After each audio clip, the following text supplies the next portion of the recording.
क्या तुम्हें कभी ऐसा लगा है कि तुम्हारा दिमाग कभी शांत ही नहीं होता, हर वक्त बस कुछ ना कुछ चलता रहता है? एक बेचैनी, एक हलचल, एक अनथीन सोच की दौड़, जैसे कोई तूफान चल रहा हो और उसे रोकने की कोई कोशिश भी बेकार जा रही हो। तुम सोने जाते हो मगर तुम्हारा दिमाग तब भी चल रहा होता है। कल ऑफिस में क्या होगा, जो गलती हो गई उसका क्या होगा, क्या मैं सही कर रहा हूँ, क्या मुझे कोई पसंद करता है या नहीं, अगर मैं फेल हो गया तो यह सब सवाल तुम्हारा पीछा ही नहीं छोड़ते। शांत कैसे रहा जाए जब चारों तरफ इतनी उथल पुथल हो, जब हर कोई भाग रहा हो, जब हर कोई चिंताओं में घिरा हो, जब हर किसी को कुछ ना कुछ हासिल करना हो, जब पूरी दुनिया एक तेज रफ्तार वाली ट्रेन बन चुकी हो जहां जरा भी ध्यान हटा तो तुम पीछे छूट जाओगे। क्या तुमने कभी सोचा है कि गौतम बुद्ध जैसी हस्तियां इतनी शांत क्यों रहती थी, जब उनके आसपास भी दुनिया थी, समस्याएं थी, लोग थे, कठिनाइयां थी, मगर फिर भी वह ऐसे स्थिर थे जैसे एक शांत झील का पानी बिना किसी हलचल के। ऐसा कैसे संभव हुआ?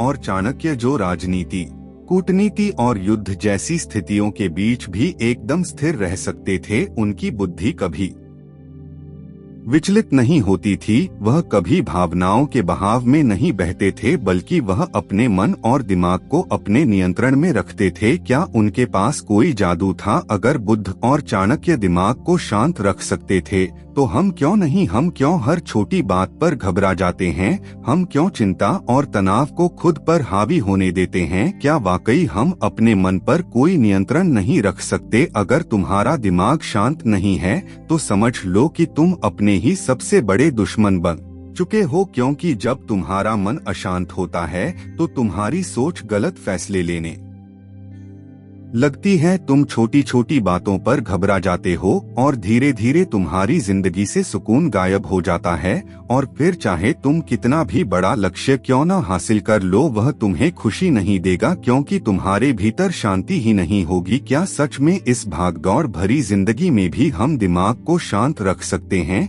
क्या हम भी उन महान लोगों की तरह स्थिर और संतुलित रह सकते हैं? हाँ, बिल्कुल कर सकते हैं। और इसी वीडियो में हम तुम्हें बताने वाले हैं वे उपाय जो तुम्हारी जिंदगी को बदल सकते हैं, जो तुम्हें अंदर से शांत बना सकते, तुम्हें वह शक्ति देंगे जिससे तुम किसी भी परिस्थिति में अडिग और स्थिर रह सकोगे। तो अगर तुम भी इस तूफान से निकलकर एक शांत समंदर तक पहुंचना चाहते हो, अगर तुम भी अपनी बेचैनी से आजादी चाहते हो, तो यह वीडियो तुम्हारे लिए है। क्या तुम्हें पता है कि जब गौतम बुद्ध को ज्ञान प्राप्त हुआ था तो उस समय उन्होंने क्या महसूस किया? कुछ नहीं, कोई हलचल नहीं, कोई शोर नहीं, कोई चिंता नहीं, कोई भय नहीं, सिर्फ और सिर्फ शांति। एक ऐसी शांति जो ना किसी परिस्थिति से जुड़ी थी, ना किसी वस्तु से।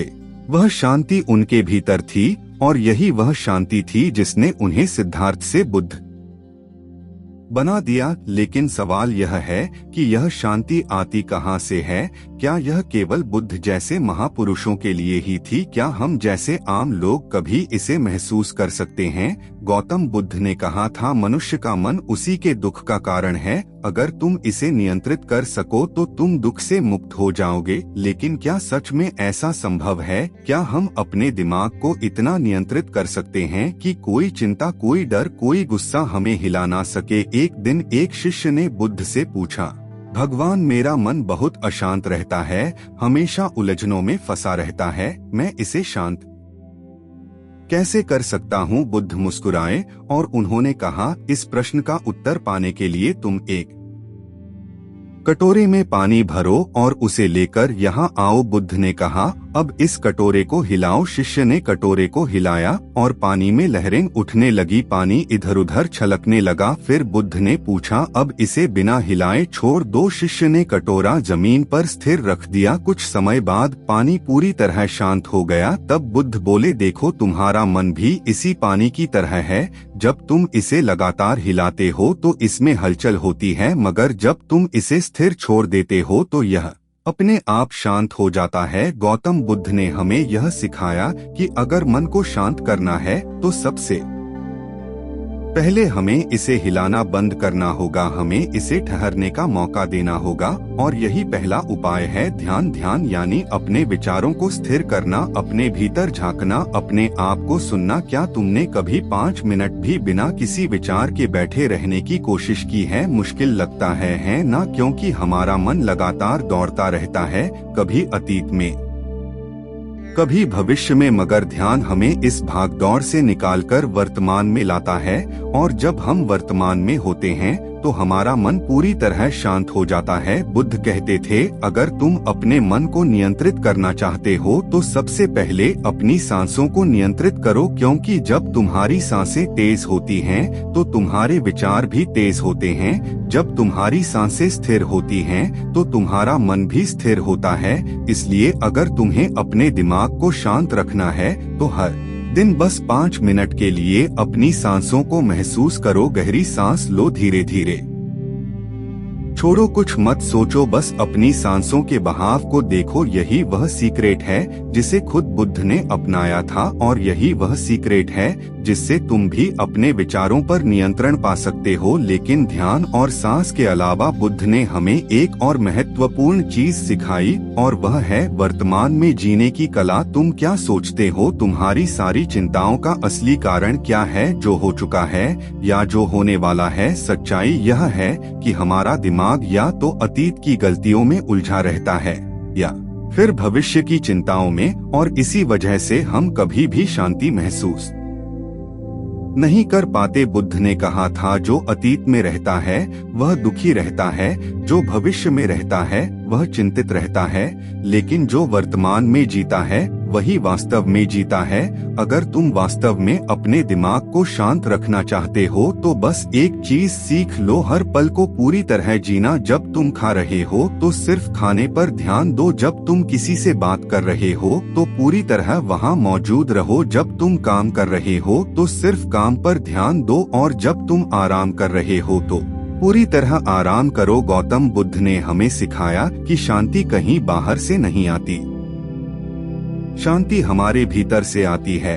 और अगर हम अपने विचारों को नियंत्रित करना सीख ले तो दुनिया की कोई भी ताकत हमें अशांत नहीं कर सकती। क्या तुमने कभी सोचा है कि दुनिया के सबसे बुद्धिमान व्यक्तियों में गिने जाने वाले आचार्य चाणक्य का दिमाग कभी अशांत क्यों नहीं होता था? क्या वह भी कभी घबराते थे? क्या वह भी कभी उलझन में पड़ते थे? क्या तुम्हें भी कभी ऐसा महसूस हुआ है जब दिमाग में इतनी सारी बातें एक साथ चल रही होती हैं कि तुम खुद ही नहीं समझ पाते कि क्या सही है, क्या गलत, क्या करना चाहिए, क्या नहीं? और सबसे बड़ा सवाल, इस स्थिति से निकला कैसे जाए? आचार्य चाणक्य ने हमें सिखाया कि अगर तुम्हें अपने मन को शांत रखना है तो सबसे पहले तुम्हें धैर्य सीखना होगा, क्योंकि धैर्य ही वह गुण है जो तुम्हें हर मुश्किल से बाहर निकाल सकता है।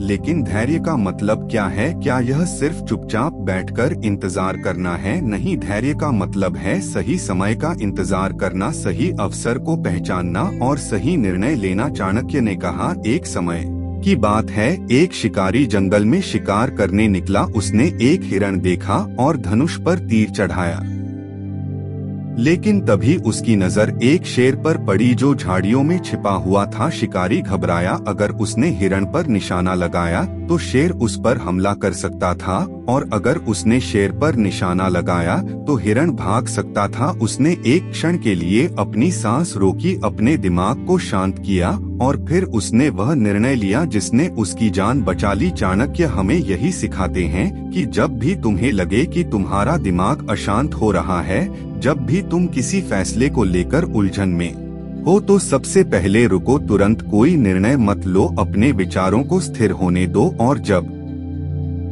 तुम्हारा दिमाग शांत हो जाए तब सही फैसला लो। तुम्हें पता है, चाणक्य कभी भी जल्दबाजी में कोई फैसला नहीं लेते थे। वे हमेशा पहले पूरी स्थिति को समझते, धैर्य रखते, अपने विचारों को स्थिर करते और फिर सही निर्णय लेते। और यही कारण था कि वे इतिहास के सबसे महान रणनीतिकार बने। गुरुदेव, जब हमारा मन बहुत बेचैन हो जाता है तब हमें क्या करना चाहिए? चाणक्य मुस्कुराते हैं और वे उत्तर देते हैं, जब मन अशांत हो तो सबसे पहले उसे काम में लगाओ, क्योंकि व्यस्त दिमाग कभी अशांत नहीं होता। अगर तुम्हारा मन चिंता कर रहा है तो उसे चिंता करने मत दो। उसे कोई ऐसा काम दो जिसमें वह पूरी तरह डूब जाए, चाहे वह पढ़ाई हो, लेखन हो, कोई कला हो या कोई नया कौशल सीखना हो, क्योंकि जब मन किसी काम में व्यस्त होता है तो उसमें अनावश्यक विचार आने बंद हो जाते हैं और यही मानसिक स्थिरता की पहली कुंजी है। इसका एक और तरीका है प्रकृति से जुड़ना। अगर तुम्हारा मन बहुत बेचैन है तो बस कुछ देर के लिए बाहर निकलो, खुली हवा में जाओ, पेड़ों को देखो, आसमान को देखो, अपनी सांसों को महसूस करो। चाणक्य कहते थे कि जो वह प्रकृति से जुड़ता है उसका मन कभी अशांत नहीं होता। और अंत में सबसे महत्वपूर्ण बात, संयम रखो, अपनी भावनाओं पर नियंत्रण रखो। चाणक्य कहते थे कि जो व्यक्ति अपनी भावनाओं को नियंत्रित कर सकता है वही अपने जीवन को नियंत्रित कर सकता है। अगर कोई तुम्हें गुस्सा दिलाए तो शांत रहो, अगर कोई तुम्हें नीचा दिखाए तो मुस्कुराओ, क्योंकि जो व्यक्ति प्रतिक्रिया देने से पहले सोचता है वही अपने मन को पूरी तरह नियंत्रित कर सकता है। अगर तुम्हें अपने दिमाग को शांत रखना है तो धैर्य रखो, जल्दबाजी मत करो, अपने विचारों को स्थिर करो, प्रकृति से जुड़, अपने मन को व्यस्त रखो और सबसे महत्वपूर्ण, अपनी भावनाओं पर नियंत्रण रखो। यही वह सूत्र हैं जिन्हें चाणक्य ने अपनाया था और यही वह सूत्र हैं जो तुम्हारी जिंदगी बदल सकते हैं। क्या तुम्हारे साथ भी ऐसा होता है? क्या तुम्हारा मन कभी इतनी जोर से बोलता है कि तुम उसे रोक ही नहीं पाते? क्या तुम्हें भी ऐसा लगता है कि तुम्हारा दिमाग तुम्हारे काबू में नहीं है? आज हम बात करेंगे कैसे अपने मन को शांत किया जाए, कैसे अपने विचारों को नियंत्रित किया जाए और कैसे योग, ध्यान और जीवन शैली के सही बदलाव से अपने दिमाग को पूरी तरह संतुलित रखा जाए। गुरुदेव, मेरा मन हमेशा अशांत रहता है। जब भी मैं कोई काम करता हूँ मेरा ध्यान भटक जाता है। जब भी मैं कोई निर्णय लेने की कोशिश करता हूँ हजारों विचार मेरे दिमाग में आते हैं। कृपया मुझे बताइए इस बेचैनी से कैसे छुटकारा पाऊँ। गुरु मुस्कुराते हैं और कहते हैं, मन एक पागल घोड़े की तरह है, अगर इसे नियंत्रण में नहीं रखा तो यह तुम्हें गिरा सकता है, लेकिन अगर तुम इसे सही तरीके से साध लो तो यही घोड़ा तुम्हें अपनी मंजिल तक ले जाएगा। अब सवाल यह है कि इस घोड़े को काबू में कैसे किया जाए। सबसे पहले आता है ध्यान। क्या तुम जानते हो कि ध्यान करने से तुम्हारा दिमाग क्यों शांत होता है? जब तुम ध्यान करते हो तो तुम अपने विचारों को नहीं रोकते बल्कि उन्हें बहने देते हो और धीरे धीरे जैसे ही तुम अपनी सांसों पर ध्यान देने लगते हो वैसे ही तुम्हारा मन स्थिर होने लगता है। तुम्हारा दिमाग भी इसी झील की तरह है, अगर तुम इसे लगातार हिलाओगे तो पानी में लहरें उठती रहेंगी, लेकिन अगर तुम शांत बैठोगे तो धीरे धीरे सारी हलचल खुद संगीत बखुदा। और बस इतना ही करो, कुछ ही मिनटों में तुम देखोगे कि तुम्हारा मन पहले से ज्यादा शांत हो गया है। लेकिन सिर्फ ध्यान ही काफी नहीं है। अगर तुम्हें सच में अपने मन को शांत रखना है तो तुम्हें अपने शरीर को भी साधना होगा और इसके लिए सबसे अच्छा तरीका है योग। योग सिर्फ शरीर को लचीला बनाने के लिए नहीं है।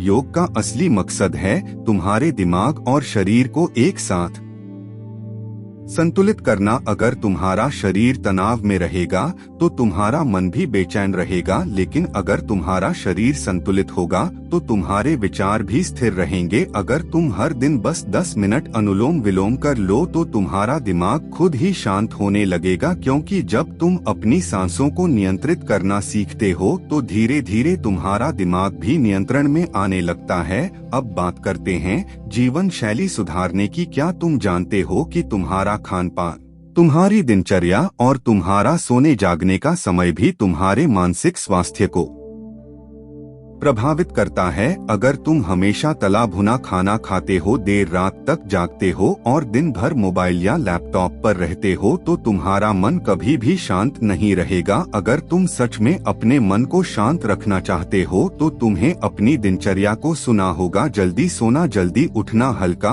और सात्विक भोजन करना और दिन में कम से कम 30 मिनट प्रकृति के बीच बिताना, यह सब मिलकर तुम्हारे दिमाग को स्थिर और संतुलित बनाएगा। लेकिन यह सब करने के बाद भी अगर तुम्हारा मन कभी अशांत हो जाए तो क्या करना चाहिए? तो बस एक बात याद रखो, जिस चीज को तुम नियंत्रित नहीं कर सकते उसे लेकर परेशान होना बंद कर दो। जो चीज तुम्हारे बस में है उन पर काम करो और जो तुम्हारे बस में नहीं है उन्हें जाने दो, क्योंकि चिंता करने से कोई समस्या हल नहीं होती बल्कि चिंता खुद ही एक सबसे बड़ी समस्या बन जाती है। बेटा, यह बीज देख रहे हो, अगर इसे मिट्टी में डालकर सही तरीके से पानी, हवा और धूप मिले तो यह एक विशाल वृक्ष बन सकता है।